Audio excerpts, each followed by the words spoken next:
Hey everyone, how you doing today? It's me, David, coming to you from my whiskey den here in Central Ohio. Today we are going to freshly crack open this Ezra Brooks 99 proof bourbon whiskey. Now, previous video, I've lamented the fact that Ezra Brooks 90 proof, which has been around since 1957, has been discontinued. The 99 proof seems to have taken its place. See how it is. I am going to do a comparison video in the future between the 90 and the 99 proof, see how they compare and contrast. So as I open this up, I have never had the 99 proof.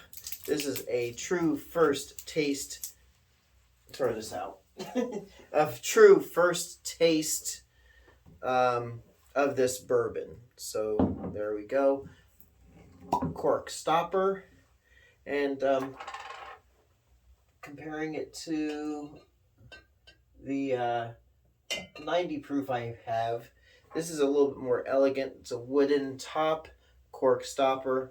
This 90 proof that I got a couple of years ago has a plastic top, but the cork stopper. So let's get a fresh glass out. I'm going to do a little pour, sample, let it air a little bit as I tell you about this. Now, so the Ezra Brooks 90 proof was $15. This, the MSRP, Ohio only charges the true street price MSRP. It is now $22 for this. I think it used to be $26, but now it's at the $22 price point. 99 proof. I believe it's the same mash bill of that the 90 proof was. Now, the 90 proof, when I did that video, I researched it. It was 78% corn, 12% rye, and 10% malted barley.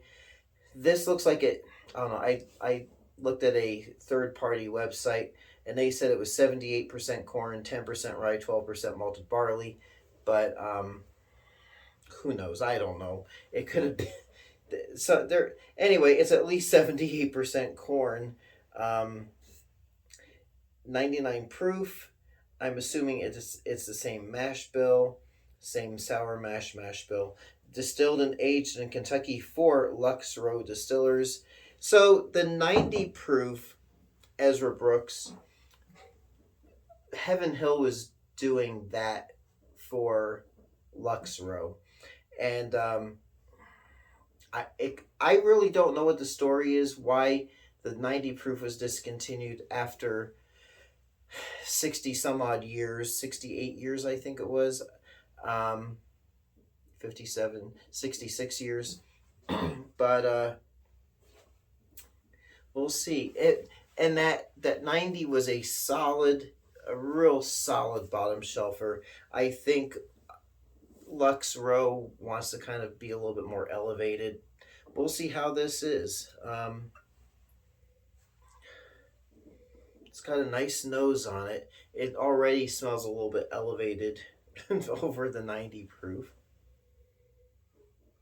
But it still has that ethanol-y smell. I should just try to judge this on its own for what it is, not in comparison to the 90. That's really what I should be doing. I get that ethanol wafting through. It smells a little sweet. It has a little spice to it. Let's see what we got on the palate, on the tongue. I have to learn to make sure I speak up because sometimes people can't hear. Anyway.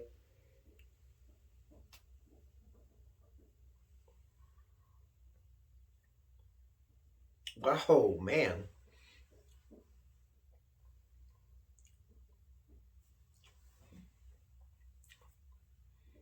Getting a caramel sweetness to it.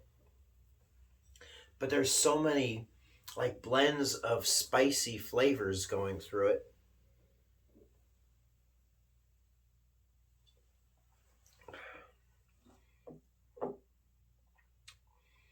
Wow, it is really good. It's a nice, solid, sipping bourbon, but versatile enough to put in your cocktails or on the rocks.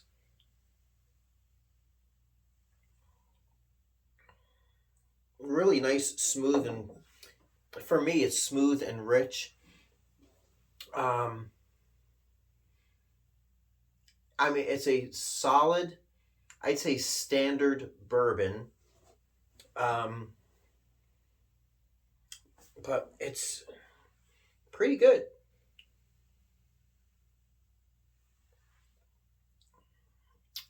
It's just a nice, um, rich bourbon. I'm getting a lot of that. I think this third party site probably got that mash bill wrong because it tastes very heavy with that rye spice. So it's probably a 12% rye, 10% malt barley, 78% corn. Um, man, I can't really describe the taste. But it's really good. It's a really solid bourbon, and I would personally, I would put it in that like $35 bourbon price range. It drinks a lot richer than what it actually is. One more try. Let me just down the rest of it.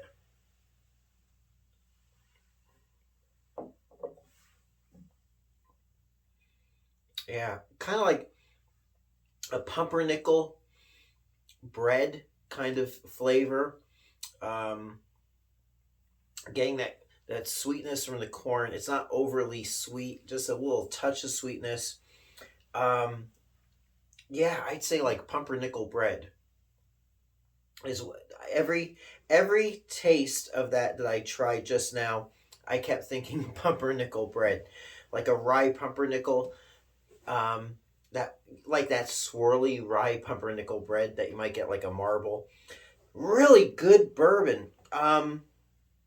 It is better than the 90 proof. It's amazing what an extra 4.5% alcohol content will do to a bourbon. But really nice. There's no age statement, which means typically it's about a minimum 4 year age. And bourbon, I mean, like this, it's blended from different barrels, so it could be a blend of like 4, 6, and 8 year barrels, maybe 10 year barrels. Um, but they have to, if there's no age statement, it's a minimum 4 years from what I have read, and that's the youngest barrel that goes into the bottle. So minimum 4 year aged barrel is the youngest barrel that's in there, and it is a good, solid, good bourbon. Um, I will miss the 90 proof. I do have an extra bottle in reserve, but hey, I will enjoy this a lot more. In fact, this is just this is how good it is. I want a little hit, a little more of it.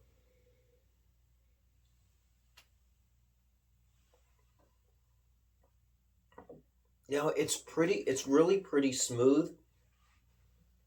Um, I have Ezra Brooks 90 proof from 1969 sitting down in the special spot in the bar, and which is super mellow and nice. This is a little bit more harsh than that, but the flavor is very similar in general. This has a little bit more of a medicine-y aftertaste to it, but that's from that ethanol taste. Once this settles in the bottle a bit for a while, this will mellow out. I'll do a second look video at it in the future, probably in a year after it's mellowed out. And if you're looking for a good, solid, elevated, around that 100 proof bourbon for $22, I do that all day long with Ezra Brooks 99. It's really Really good, very delightful, rich and satisfying, and that's a recommendation from me. So there you go. Until next time, it's me, David, coming to you from my whiskey den here in Central Ohio. I hope your next pour is your best pour. We'll catch you soon, and thanks so much for watching. Hey everyone, if you like what you see, please like and subscribe so you can be notified of future videos as they drop. Thanks for watching.